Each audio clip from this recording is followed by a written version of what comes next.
Hello students, आज आपण general equation of pair of lines हा त्यातला शेवटचा पार्ट पाहणार आहोत. या आपल्या चॅप्टरचा लास्ट पार्ट आहे, general equation of pair of lines. यामध्ये जनरल हा जो शब्द आला याचाच अर्थ ओरिजिन मधून पास न होणाऱ्या लाईन्स. ओरिजिन मधून पास न होणाऱ्या, अदर दॅन ओरिजिनच्या कुठेही इंटरसेक्ट होत असतील किंवा पॅरलल असतील किंवा कोइन्सिडेंट असतील, कशाही लाईन्स असतील.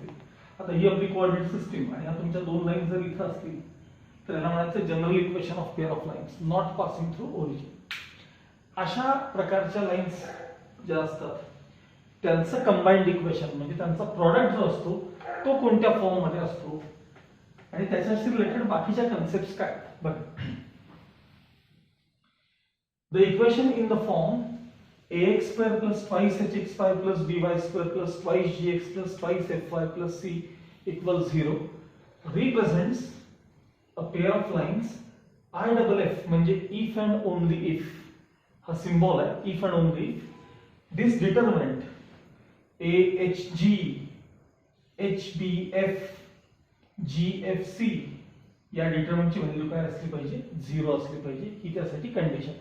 और हे जे पुढे लिहिलेला पार्ट आहे ना, abc plus twice fgh minus af square minus bg square minus ch square equal 0, हाच डिटरमिनंट सिम्प्लिफाय केल्यानंतर हा पार्ट मिळतो. त्यामुळे या दोन पैकी काहीही लक्षात ठेवलं तरी चालतं, पण डिटरमिनंट आपण 99% केसेस मध्ये आपण डिटरमिनंटच वापरत असतो. आता हे जे इक्वेशन आहे ना, हे इथे जे लिहिलेलं आहे ax square plus twice hx5 plus by square plus twice gx plus twice fy plus c equal 0, हे जे इक्वेशन आहे हे सर्कलचं असू शकतं, इलिप्स असू शकतं, हायपरबोलाचं असू शकतं, एखाद दुसरा स्क्वेअर त्यातला मिसिंग असेल तर पॅराबोलाचं देखील असू शकतं. एखाद दुसरा स्क्वेअर मिसिंग असेल तर पॅराबोलाचं देखील असू शकतं. मग आपण हे ओळखायचं कसं, कोणतं सर्कलचं आहे, कोणतं इलिप्स आहे, कोणतं पॅराबोलाचं आहे. तर सगळ्यात पहिली गोष्ट, किंवा कोणतं पेअर ऑफ लाईन्स आहे, तर त्यासाठी ही कंडिशन आहे. पेअर ऑफ लाईन्सचं इक्वेशन जर असेल तर या डिटरमिनंटची व्हॅल्यू नेहमी काय असते तर 0 असते. आणि या a h b च्या व्हॅल्यूज कशा मिळतात ते मी तुम्हाला प्रॉब्लेम मध्ये दाखवणार आहे, कम्पेअर करून कशा मिळतात a h b g f c या व्हॅल्यूज तुम्हाला. जसं आपण जनरल सर्कल पाहायचं आठवतं काय. आता मग सर्कलचं इक्वेशन कशावरून नसावं, तर सर्कलमध्ये x स्क्वेअर y स्क्वेअरचा कोइफिशियंट सेम असतो, यात तो असतोच असं नाही. याला पर्टिक्युलर कंडिशन अशी आहे की या डिटरमिनंटची व्हॅल्यू काय येते, 0 येते. हा determinant a h g h b f g f c हा जो डिटरमिनंट आहे हा तुम्ही कसाही लक्षात ठेवा. काही जण असं लक्षात ठेवतात डायगोनल वरती abc आहे, h h g g f f हा सिमेट्रिक मॅट्रिक्स सारखा टाइप लक्षात ठेवतात. डायगोनल वर abc h h g g आणि f f असं लक्षात ठेवतात. मी त्याला साधा, अर्थात प्रत्येकाने कसं लक्षात ठेवायचं प्रत्येकाचा प्रश्न आहे. 2-3 त्याला मी पर्याय सांगतो तुम्हाला. काय लक्षात ठेवा, ए हँडसम, काही म्हणा, गर्ल हँडसम नसते मलाही माहिती. अ हँडसम गोविंदा म्हणा, handsome Govinda having beautiful face goes for cinema, goes for college, काहीतरी म्हणायची एक लाईन की ज्याला आपल्या डिटरमिनंटचे सिक्वेन्स चुकता कामा नये. A handsome Govinda having beautiful face goes for cinema. परत सांगतो, a handsome Govinda, यातलं ग्रामर वगैरे काही बघायचं की आपण. A handsome Govinda having beautiful face goes for cinema या डिटरमिनंटची व्हॅल्यू जर 0 असेल तर हे equation pair of lines represent करतं. हा त्यातला सगळ्यात पहिला पार्ट. आता यातल्या ज्या दोन लाईन्स असतात त्यांचा पॉइंट ऑफ इंटरसेक्शन जर तुम्हाला पाहिजे असेल त्यांचा, ह्याला डायरेक्ट फॉर्म्युला येतो, त्याला प्रूफ देखील असतो, पण आपल्याला तो डायरेक्ट फॉर्म्युला आहे. टेक्स्टबुक मध्ये दिलेला फॉर्म्युला असा आहे, hf minus bg upon ab minus h square हा x कोऑर्डिनेट आहे आणि gh minus af upon ab minus h square हा y कोऑर्डिनेट आहे. मी तेच फक्त इथं वेगळ्या प्रकारे पाठ कसं करतो किंवा काय केलेलं आहे. आपल्याला ab मायनस h स्क्वेअर पेक्षा h स्क्वेअर मायनस ab ची प्रॅक्टिस आपल्याला जास्त असते. Discriminant h square minus ab calculate करतो आपण, अँगल बिटवीन टू लाईन्स. ज्यांनी आता मागचे एक्सरसाइज सोडवले त्यांना लवकर कळतं की आपल्याला h square minus ab tan theta मध्ये सारखा कॅल्क्युलेट करावा लागतो. मग न्यूमरेटर मध्ये मायनस साइन कॉमन, डिनॉमिनेटर मध्ये मायनस साइन कॉमन आणि कॅन्सल, म्हणजे टर्म्स मागे पुढे होतात. बीजी मायनस एच एफ पाठ करायला पण सोपं येते, ह्याच्यापेक्षा सोपं आहे. BG minus H F upon H square minus A B, आणि इथे minus sign common F minus G H upon H square minus A B, हे पॉइंट ऑफ इंटरसेक्शनचे कोऑर्डिनेट्स आहेत. बाकी सगळ्या गोष्टी same. Angle between two lines करता हाच फॉर्म्युला, ह्याला थेरम्स नाही आहेत अजिबात या पार्ट करता. तुम्ही टेक्स्टबुक मध्ये सगळं पहा. तर 2 root H square minus A B upon A plus B. Condition for perpendicular lines A plus B equal 0, आणि कंडिशन फॉर पॅरलल लाईन्स किंवा coincident line H square minus A B equal 0. हे सगळा मागचाच part आहे. याला एक साधं कारण आहे, बघा. ज्यावेळेस तुमची ही तुमची कोऑर्डिनेट सिस्टीम, आणि या त्या दोन लाईन्स ज्या ओरिजिन मधून जात नाहीत. मग समजा ओरिजिन जर तुम्ही हा इथला ओरिजिन, मी ज्यावेळी शिफ्ट ऑफ ओरिजिन तुम्हाला 11वीत शिकवत होतो त्यावेळी सारखं सांगायचो की काही वेळेला ह्याचा वापर कसा करतात बघा. ओरिजिन सरळ तिथं नेऊन शिफ्ट करायचं इथं. म्हणजे आता हा नवीन एक्स ऍक्सिस झाला आणि हा नवीन वाय ऍक्सिस झाला. मग ओरिजिन शिफ्ट केल्यामुळं हे जे जनरल इक्वेशन असतं की नाही ते स्टँडर्ड फॉर्म मध्ये जातं.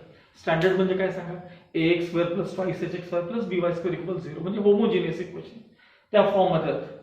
मग त्या फॉर्म मध्ये एकदा गेलं की मग त्यातल्या दोन लाईन्स मधला अँगल कॅल्क्युलेट करून ठेवा, आणि बस परत तुमचा ओरिजिन आहे त्या जागेवर आणून ठेवा. तुमचा अँगल जो आहे तो दोन लाईन्स मधला काही बदलणार आहे का कधीच चेंज होणार नाही.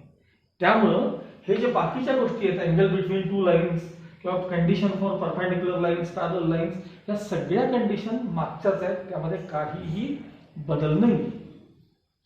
Angle between two lines is given by tan theta equals 2 root h mod of 2 root h square minus ab upon a plus b.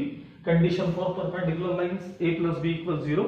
Condition for coincident lines or parallel lines is h square minus ab equals 0.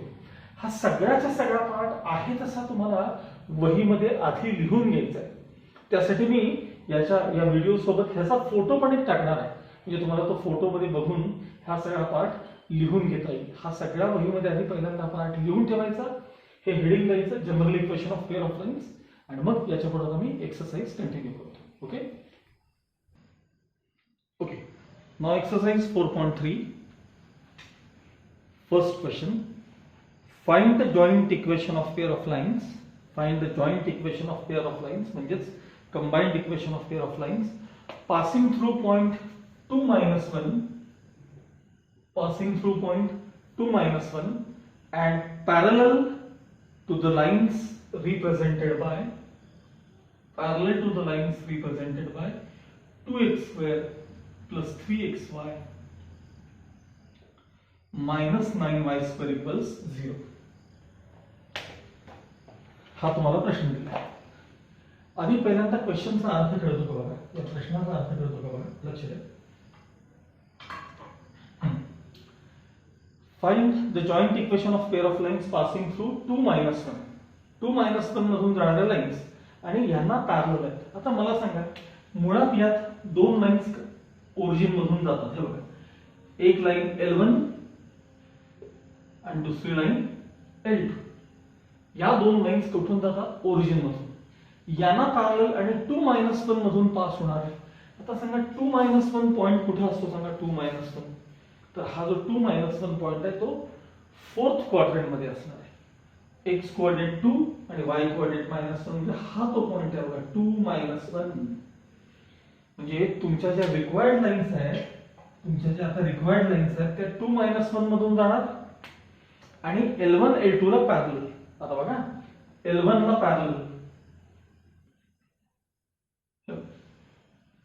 Parallel, पण गेली कशातनं? 2 minus 1 मधून. ही line L3 आहे. आणि L2 ला parallel पण जाणार 2 minus 1 मधून. हे बघा, 2 minus 1 मधून गेली आणि L2 ला पॅरलल, त्याला आपण L4 म्हटलेलं आहे. म्हणजे L3 आणि L4 या रेड कलरच्या ज्या दोन लाईन्स आहेत यांचं कंबाइंड इक्वेशन तुम्हाला विचारलंय. ज्या लाईन्स L1 L2 मध्ये घेतल्या दोन लाईन्सना काय आहेत सांगा? पॅरलल आहेत. मग समजा ह्यातल्या दोन लाईन्स जर सेपरेट झाल्या, फॅक्टर्स पडून जर इमिजिएट सेपरेट झाल्या, तर हा प्रॉब्लेम सोडवणं किती सोपं आहे सांगा. समजा तुम्हाला L1 चे इक्वेशन मिळाले, L2 चे इक्वेशन सेपरेट मिळाले, मग आता L1 ला पॅरलल कोण आहे सांगा, L3. मग जो L1 चा स्लोप तोच L3 चा स्लोप. L3 कशातून पास होते, 2 - 1. मग L3 चे इक्वेशन कसं तयार करणार, slope point form. Same process, L2 चा स्लोप, L2 चे इक्वेशन तयार आहे आपल्याकडे, म्हणजे आपण आता सेपरेट केलं तर L2 चे इक्वेशन तयार आहे. मग L2 चा स्लोप माहिती आहे, तर त्याला पॅरलल लाईनचा स्लोप सेम जाते कशातनं, 2 - 1.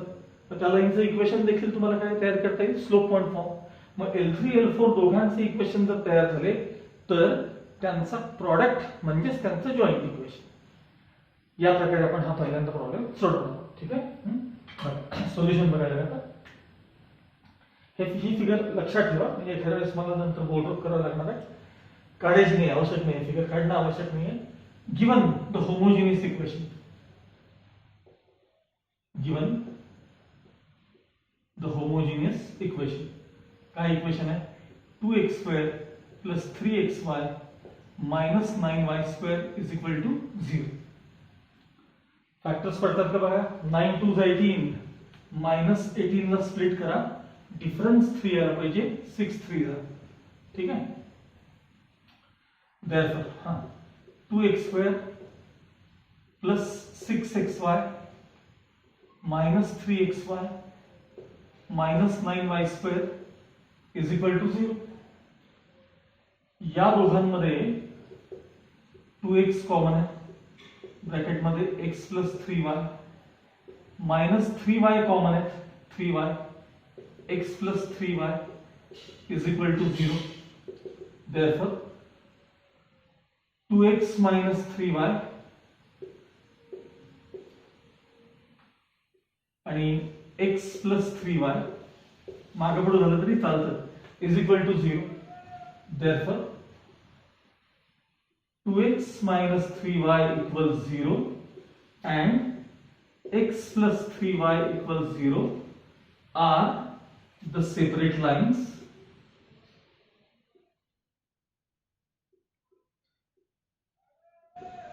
given by homogeneous equation. 2x - 3y = 0 आणि x + 3y = 0 are the separate lines. तर त्यातली कोणतीही लाईन L1 म्हणा, तुम्हाला हवं ते म्हणा. 2x - 3y = 0 हे मी L1 च्या जागी लिहिले, आणि L2 चे इक्वेशन जे ते x + 3y = 0. हे झाले L1 आणि L2 चे इक्वेशन्स. मी आधी लाईन्स पहिल्यांदा सेपरेट केले. ओके, मग या लाईनचे स्लोप्स काय आहेत, तर या लाईनचे जे स्लोप्स आहेत 2x + 3y = 0 आणि x + यांचे जे स्लोप्स आहेत ते आधी आपण लिहून ठेवूया. मग त्यांना पॅरलल लाईनचे स्लोप्स देखील तेच असणार आहे. ठीक आहे, देअर स्लोप्स आर, सांग, या लाईनचा स्लोप आहे minus coefficient of x upon coefficient of y म्हणजे 2/3 and minus coefficient of x upon coefficient of y म्हणजे -1/3 रिस्पेक्टिव्हली. या दोन्ही लाईनचे स्लोप काय आहेत सांगा, ह्या L1 L2 चे यातले सेपरेट लाईनचे स्लोप काय आहेत, तर 2/3 आणि -1/3 respectively. Since required lines are parallel to the lines given by homogeneous equation. Since the required lines are parallel to the lines given by homogeneous equation, their slopes are, their म्हणजे कोणाचे, required lines, their slopes are also 2/3 and -1/3, 2/3 and -1/3. आणि समजा जर या problem मध्ये फक्त पॅरललच्या ऐवजी perpendicular हा शब्द आला असता तर एवढा चेंज झाला असता की इथं निगेटिव्ह रेसिप्रोकल घेतला असता, इथेही निगेटिव्ह रेसिप्रोकल, पण बाकी सगळी प्रोसेस मात्र आहे तशी किंवा सेम, त्याच्यात कसलाही बदल झाला नसता. रिक्वायर्ड लाईन्सचे आपल्याला स्लोप्स कळालेत. रिक्वायर्ड लाईन्सचे म्हणजे थोडक्यात सांगायचं तर इथं L3 आणि L4 चे मला स्लोप मिळालेत आता L3 कशातनं पास होते तो पॉइंट बघा आणि L3 चे इक्वेशन स्लोप पॉइंट फॉर्म न तयार करा. त्यानंतर L4 कशातनं पास होते ते पहा, L4 चे इक्वेशन तयार करा. ओके, आता आपण त्या लाईनचे इक्वेशन तयार करू. हा, therefore equation of line passing through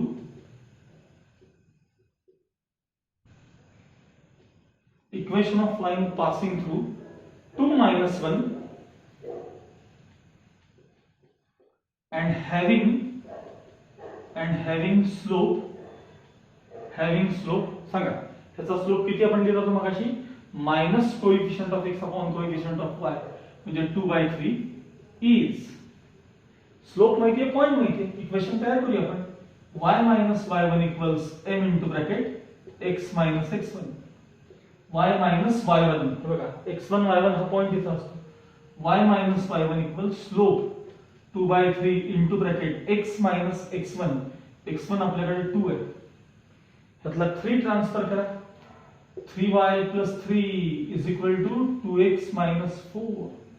सगळे LHS मध्ये घ्या किंवा सगळे LHS मध्ये ना, तुम्हाला जे पाहिजे ते करा. मी 3y तिकडे नेणार आहे म्हणजे 2x minus 3y, हे 3 ट्रान्सफर करणार आहे म्हणजे -7 is equal to 0. हे एका लाईनचे इक्वेशन तयार झालं. 2x minus 3y minus 7 equals 0. मी आता हे इक्वेशन तात्पुरतं इथे लिहून ठेवतो बरं का, म्हणजे मला बोर्ड रब करावा लागतो म्हणून ना. 2x minus 3y minus 7 is equal to 0. हे कोणाचं इक्वेशन तयार झालं सांगा, आपलं L1 ला पॅरलल लाईन जी याच्यातून जाते. थोडक्यात L3 चं इक्वेशन मी तयार केलं. आता similarly equation of line passing through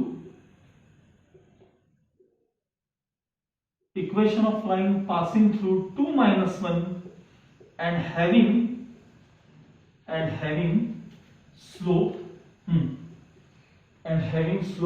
सांगा ह्याचा स्लोप आपण काय लिहून ठेवला होता, -1/3 लिहिला होता. -1/3 इज, आता मी हा फॉर्म लिहित नाही y minus y1, direct substitution, फक्त स्लोप चेंज होणार आहे, बाकी सगळं same. y plus 1 is equal to स्लोपच्या जागी -1/3 into bracket x minus 2. 3 transfer 3y plus 3 -1 no open -x ला LHS मध्ये आणा, सगळ्याच LHS मध्ये आणा म्हणजे हे झाले +x, हे ऑलरेडी +3y आहेतच इथे, आणि हे 2 इथे आणल्यानंतर +1 शिल्लक राहतील इज इक्वल टू 0. हे तुम्हाला दुसरं इक्वेशन मिळालं. मी इथे लिहून ठेवतो equation x plus 3y plus 1 is equal to 0. आता आपल्याला या दोघांचं जॉइंट इक्वेशन विचारले म्हणजे कंबाइंड इक्वेशन विचारले. therefore their joint equation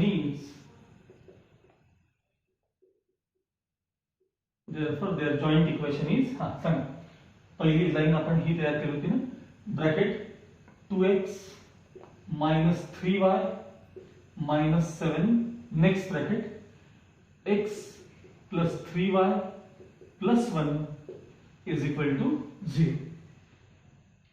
expand करायचं, ब्रॅकेट ओपन करायचं, 2x into x 2x square, 2x into plus 3y plus 6xy, 2x into plus 1 म्हणजे plus 2x, minus 3y into x minus 3xy, minus into plus minus 9y square, minus 3y into 1 minus 3y, minus 7 into x minus 7x, minus 7 into 3 minus 21y, minus into plus म्हणजे minus 7 is equal to 0. आणि आता last step लिहित असताना जरा थोडेसे terms मागे पुढे arrange करून घ्यायचे. पहिल्यांदा 2x² आहे तसं लिहितो मी, 2x² plus 6xy minus 3xy चा आन्सर येईल plus 3xy. त्याच्यानंतर ही टर्म लिहिणार आहे minus 9y². मग समथिंग x कडे बघायचं, 2x minus 7x म्हणजे minus 5x, मग समथिंग वाय कडे बघायचं. -3 -21 म्हणजे -24y. आणि मग सर्वात शेवटी प्युअर कॉन्स्टंट जो असेल तो लिहायचा -7 = 0. हे तुमचं रिक्वायर्ड इक्वेशन आहे. 2x² + 3xy - 9y² - 5x - 24y - 7 = 0. आणि हाच तो फॉर्म आहे ax² + 2hxy + by² + 2gx + 2fy + c = 0. याला म्हणतात general equation of pair of lines not passing through origin. आता हा प्रॉब्लेम तुम्हाला खूप सोपा वाटेल आता ज्यावेळी तुम्ही ह्याची सेकंड मेथड ऑर पाहाल. म्हणजे मी काय म्हणतो परत बघा, ह्याची ज्यावेळी तुम्ही सेकंड मेथड पाहता ना, हाच प्रॉब्लेम मी आणखी एका मेथडने करणार आहे. तर तुम्हाला पहिली मेथड खूप सोपी वाटेल. त्याचं कारण सांगतो. ह्यातल्या दोन्ही लाईन्स इझिली स्प्लिट झाल्यामुळं त्यांच्या पॅरलल लाईन्सचे तुम्हाला स्लोप्स कळाले आणि पॉइंट माहिती आहे म्हणून स्लोप पॉइंट फॉर्मने इक्वेशन तयार केलं. पण जर ह्या लाईन्स हे जे आपलं कंबाइंड इक्वेशन जे L1 L2 चं दिलं होतं ते जर इझिली लाईन्स सेपरेट होत नसतील तर ही मेथड त्याला काहीही उपयोगाची नाही. इझिली सेपरेट होत नसतील मी असं म्हणतो. काहीही करून लाईन सेपरेट करता येतात पण ती प्रोसेस फार मोठी आहे. ऑक्झिलरी इक्वेशन मध्ये जाऊन वगैरे लाईन स्प्लिट करावं लागतं. त्यापेक्षा त्याला दुसरी जी मेथड सांगतोय ती याच्यानंतर आपण बघा. सेकंड मेथड जे मी दाखवतो ती सगळीकडे अप्लाय होते. फॅक्टर्स पडू देत किंवा न पडू देत ती सगळीकडे अप्लाय होते. लक्षात आलं? ओके. आता आपण सेम क्वेश्चन लाईन्स सेपरेट न करता पाहणार आहोत. Same question given the homogeneous equation. हे होमोजेनियस इक्वेशन तुम्हाला दिलेलं आहे. कंपेअरिंग it with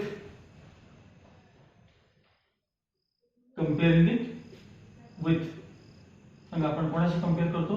ax² + 2hxy + by² = 0.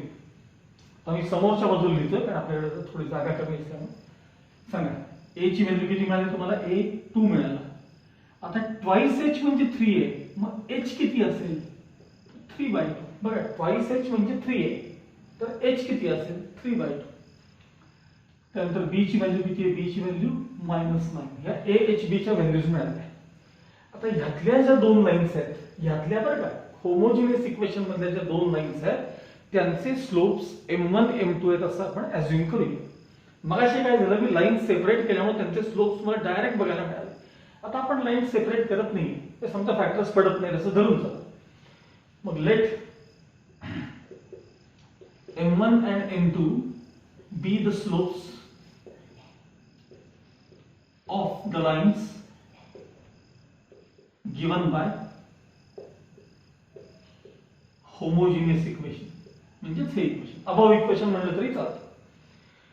मग सांगा सम of the slopes m1 + m2 काय कंडिशन असते? m1 + m2 -5h/b and m1 m2 काय असते सांगा? m1 m2 a/b. m1 + m2 -5h/b आणि m1 m2 a/b.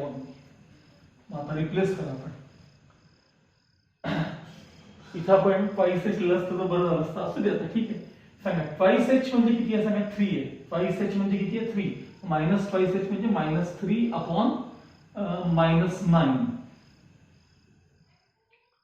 m1 m2 equals a/b. a 2 आहे आणि b किती आहे? -9. त्याला रिड्यूस केलं तर तुम्हाला m1 + m2 ची व्हॅल्यू काय मिळाली सांगा? 1/3. या बाजूला ह्या दोन्ही व्हॅल्यूज मी आधी लिहून ठेवतोय कारण बोर्डवर केल्यावर आपल्याला लागतात त्या. सांगा m1 + m2 ही व्हॅल्यू किती मिळाली आपल्याला? 1/3 मिळाली.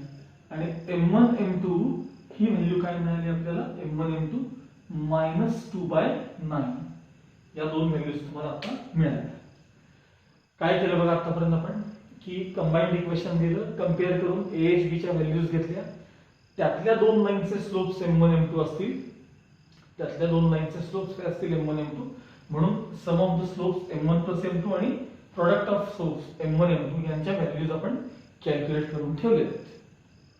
आता रिक्वायर्ड लाईन ज्या आहेत की नाही त्या लाईन्स ह्यातल्या दोन लाईन्सना पॅरलल आहेत.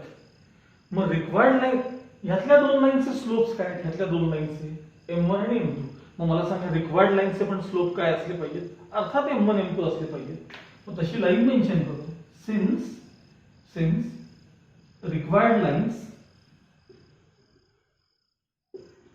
R parallel to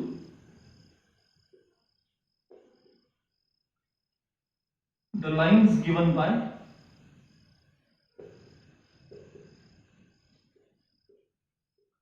homogeneous equation. Since required lines are parallel to the lines given by homogeneous equation, their slopes are, आता their म्हणजे कोणाचे, त्या parallel lines, their slopes are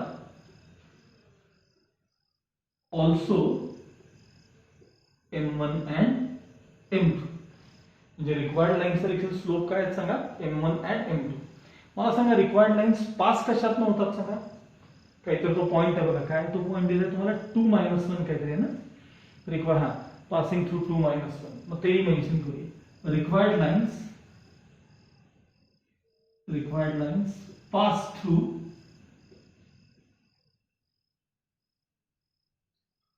2-1. आता मी ह्याच्या पुढे काय करणार आहे सांगतो तुम्हाला बघा. मला सांगा रिक्वायर्ड लाईनचे स्लोप काय आहेत सांगा, M1 आणि M2. रिक्वायर्ड लाईन कशात पास होतात, 2-1. मग एका लाईनचं इक्वेशन मी तयार करणार, हा पॉइंट घेणार आणि हा स्लोप घेणार आणि एका लाईनचं इक्वेशन तयार करणार. नंतर हा पॉइंट आणि हा स्लोप घेऊन दुसऱ्या लाईनचं इक्वेशन तयार करणार आणि मग त्यांचं प्रॉडक्ट घेणार आणि तुम्हाला जे काय असेल ते फायनल आन्सर मिळेल. लक्षात आलं का बघा. हा फक्त इथं स्लोप्स आपल्याला तो मिळालेले नाही आहेत M1 M2, ते फक्त M1 आणि M2 असंच मेन्शन केले, नंबर्स मिळालेले नाही आहेत, पण त्यांची ऍडिशन माहिती आहे, त्यांचा प्रॉडक्ट माहिती आहे. Okay, therefore the equation of line having slope M1 and passing through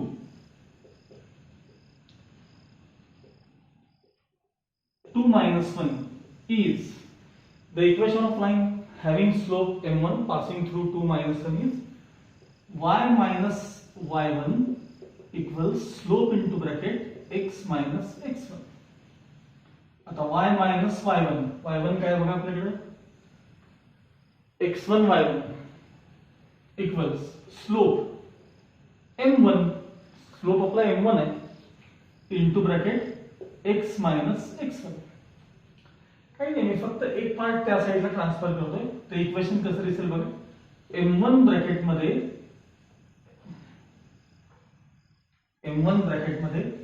x minus 2, हे ब्रॅकेट पलीकडे घे तुम्ही, ह्याला ब्रॅकेट केले असं समजा, मायनस ब्रॅकेटमध्ये y plus 1 is equal to 0.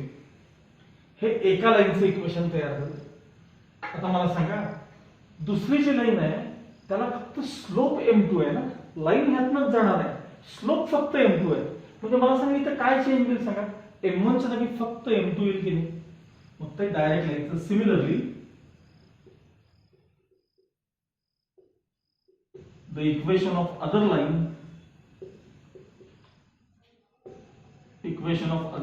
is काय येईल सांगा, M2 into bracket x minus 2 minus bracket मध्ये y plus 1 is equal to 0. हे झालं दुसऱ्या लाईनचं इक्वेशन आणि आपल्याला या दोघांचं काय पाहिजे, आता प्रॉडक्ट पाहिजे. There joint equation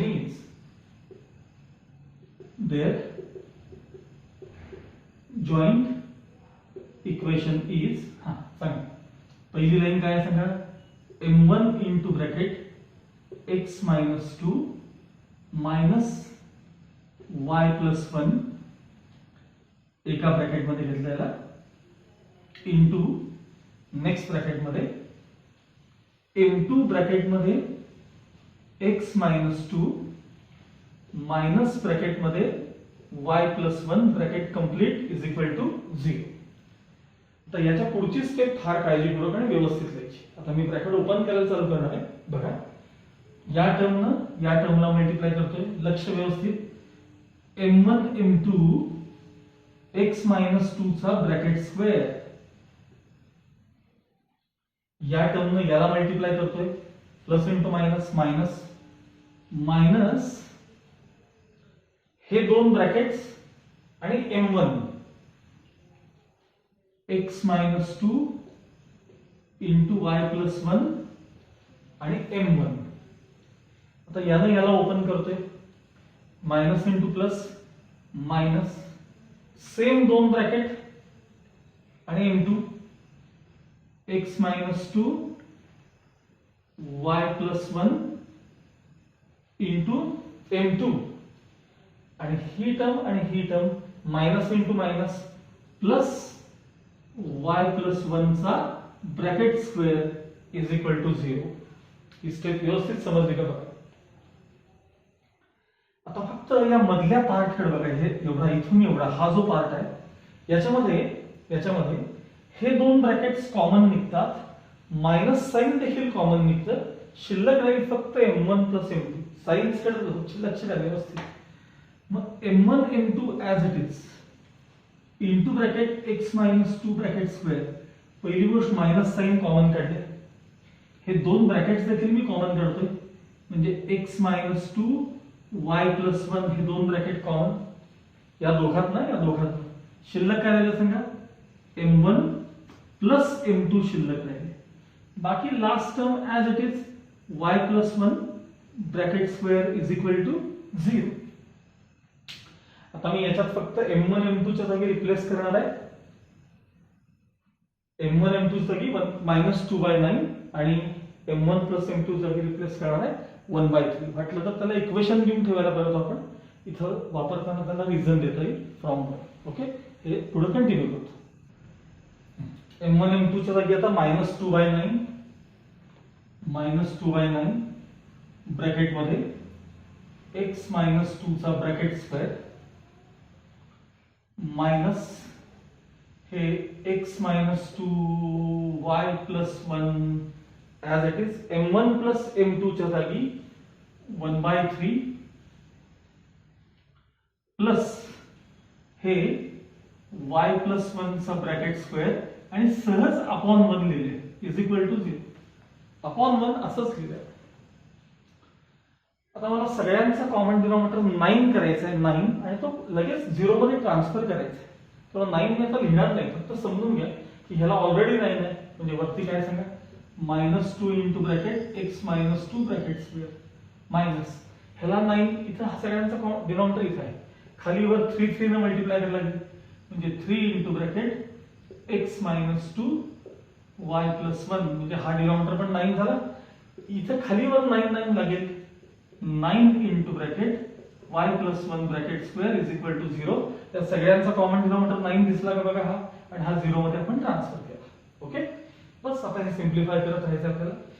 minus 2 as it is हा ब्रॅकेट स्क्वेअर जर केला तर x square minus 4x plus 4 minus 3 into bracket open करा हे xy plus x minus 2y minus 2 plus 9 as it is y square plus 2y plus 1 bracket square केला is equal to 0. Open करायला लागला, minus 2x square plus 8x minus 4 to the 8 minus 3xy open करायचं, minus 3x plus 6y plus 6 plus 9y square plus 18y plus 9 is equal to 0. सगळ्यात पहिल्यांदा मी minus 2x square लिहितोय, मग something xy कडे बघायचं. xy एकच term आहे, minus 3xy. मग y स्क्वेअर कडे बघायचं, प्लस 9y स्क्वेअर. त्यानंतर नुसत्या x कडे बघायचं, 8x plus 3x, sorry minus 3x म्हणजे प्लस 5x. नुसत्या y कडे बघा, 6y plus 18y plus 24y. आणि आता कॉन्स्टंट कडे बघायचं आपल्याला. कॉन्स्टंट हे बघा, 9 मधून 8 गेले, 1 राहिले, आणि 1 प्लस 6 म्हणजे प्लस 7 इज इक्वल टू 0. आणि अगदीच तुम्हाला निगेटिव्ह टर्म नको असेल तर या सगळ्यातून मायनस साइन कॉमन काढा, आणि पलीकडे ट्रान्सफर करा. Final answer will be 2x² plus 3xy minus 9y² minus 5x minus 24y minus 7 is equal to 0. हे आन्सर आणि मगाशीचे आन्सर तुम्ही टॅली करून बघू शकता. Okay okay. Now question number 2, 3, 4 हे ऑलमोस्ट एक सारखे आहेत. काय क्वेश्चन आहेत आपण वाचून बघूया. Show that the equation dash dash dash does not represent pair of lines. Does not represent. त्यानंतर थर्ड क्वेश्चन आहे show that the equation dash dash dash represents a pair of lines. ठीक आहे. आणि चौथा क्वेश्चन बघा. Show that the equation dash dash represents a pair of lines and also find the acute angle between them. त्यातला angle पण तुम्हाला विचारलाय. मग त्यातला मी फोर्थ क्वेश्चन करणार आहे आणि सेकंड आणि थर्ड हे आपले आपण स्वतःहून करायचे. Okay. Given the joint equation. Given the joint equation me fourth question करतोय. 2x² plus xy 2x² plus xy minus y² plus x plus 4y minus 3 is equal to 0. हे इक्वेशन तुम्हाला दिले. पहिल्यांदा ह्याला त्याच्या जनरल फॉर्मशी कंपेअर करून घ्यायचं. इथं द्यायचं कंपेअरिंग इट विथ. कोणाशी कंपेअर करताय. ax² plus twice hxy plus by² plus twice gx plus twice fy plus c equals 0. ह्याच्याशी कंपेअर करायचं. सांगा a च्या जागी कोण दिसतंय तुम्हाला. देअरफॉर हे या गोष्टी प्रॅक्टिसने येतात. a च्या जागी 2 दिसतंय. ट्वाइस h च्या जागी मला 1 दिसतोय. ट्वाइस h त्याचा अर्थ h किती असला पाहिजे 1/2. b च्या जागी -1 दिसतायत. b म्हणजे -1. ट्वाइस g च्या जागी 1 दिसतायत म्हणजे याचा अर्थ g इक्वल्स 1/2.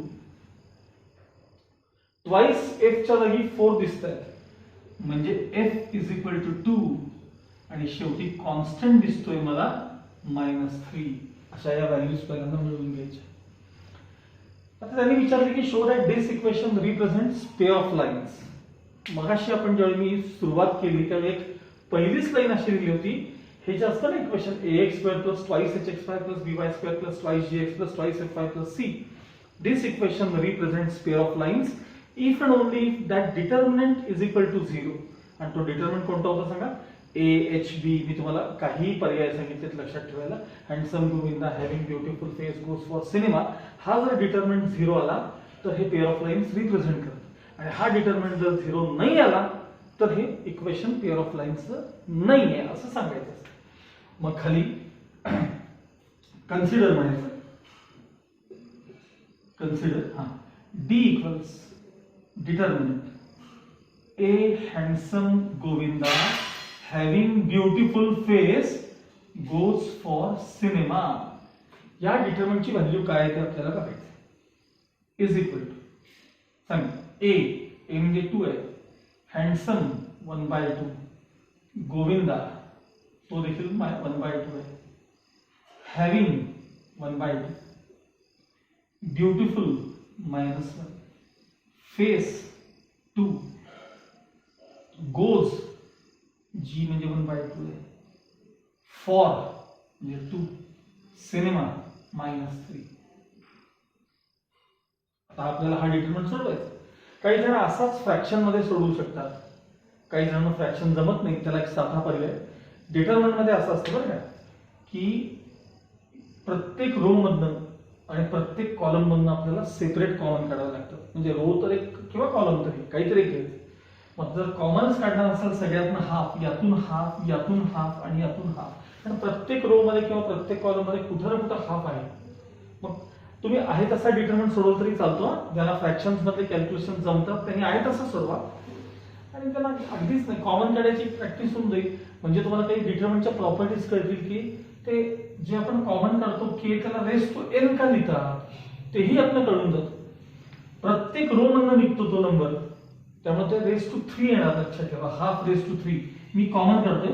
काय आलं बघा इकडे, हाफ रेस टू 3. ऍक्च्युली मी हाफ कॉमन काढतोय म्हणजे हाफ न डिवाइड करतो. हाफ न डिवाइड करतोय म्हणजे रेसिप्रोकल न मल्टिप्लाय करतोय, म्हणजे थोडक्यात 2 न मल्टिप्लाय करतोय. आता सगळ्यांना सरळ 2 न मल्टिप्लाय करा. 2 2 जा 4. ह्याला 2 न मल्टिप्लाय केलं की त्यातला 1 शिल्लक राहणार आहे, म्हणजेच हाफ कॉमन निघतायत. इथलाही 1 शिल्लक राहणार आहे, इथंही 1 शिल्लक राहणार आहे, इथं -2 होणार आहे, इथं 4 होणार आहे, इथं 1 शिल्लक राहणार आहे, इथं 4 होणार आहे, इथं -6 होणार आहे. आता हा डिटरमिनंट सोडवायला जास्त सोपा आहे. तुम्हाला हवं तर तुम्ही फ्रॅक्शन मध्ये देखील सोडवा. बघा, इज इक्वल टू, इथं कंटिन्यू करतोय मी, half raise to 3 as it is into bracket 4 into bracket 6 2 the 12 minus 4 4 the 16. By changing the sign, -1 into bracket -6 -4 with sign +1 into bracket 4 minus +2. 4 minus +2. 1/2 चा क्यूब, 1/2 चा cube as it is, किंवा हवं तर 1/8 लिहा. तुम्हाला हवं तर 1/8 लिहा. हा डिफरन्स -4 into 4 म्हणजे -16. ही ऍडिशन -10 into -1 म्हणजे +10. आणि हे 4 + 2 6 into 1 म्हणजे 6. आता हे सांगा 10 + 6 16 आणि हे -16 0, म्हणजे half raise to 3 multiplied by 0. म्हणजे थोडक्यात त्या डिटरमिनंटची व्हॅल्यू काय आली सांगा, LHS मध्ये d = 0 आणि या डिटरमिनंटची व्हॅल्यू जर 0 आली तर असं लिहायचं, देअरफॉर गिव्हन इक्वेशन, ह्याच्या खाली देअरफॉर गिव्हन इक्वेशन किंवा above equation represents a pair of lines. Therefore above equation represents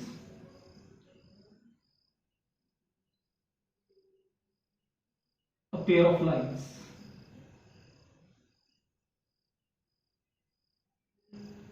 Given equation represents a pair of lines. आणि समजा डिटरमिनंटची व्हॅल्यू अदर दॅन 0 काहीतरी आली, वेगळी आली, तर म्हणायचं given equation does not represent pair of lines असं म्हणायचं. म्हणजे क्वेश्चन 2 मध्ये तसं तुम्हाला विचारलेलं होतं. आता याच्या सोबत अनेक क्वेश्चन आहेत, तो म्हणजे also find acute angle between them. आता मला सांगा, अक्यूट अँगल काढायचा फॉर्म्युला काय सांगितलं मी तुम्हाला, tan θ equals mod of 2√h² - ab upon a + b.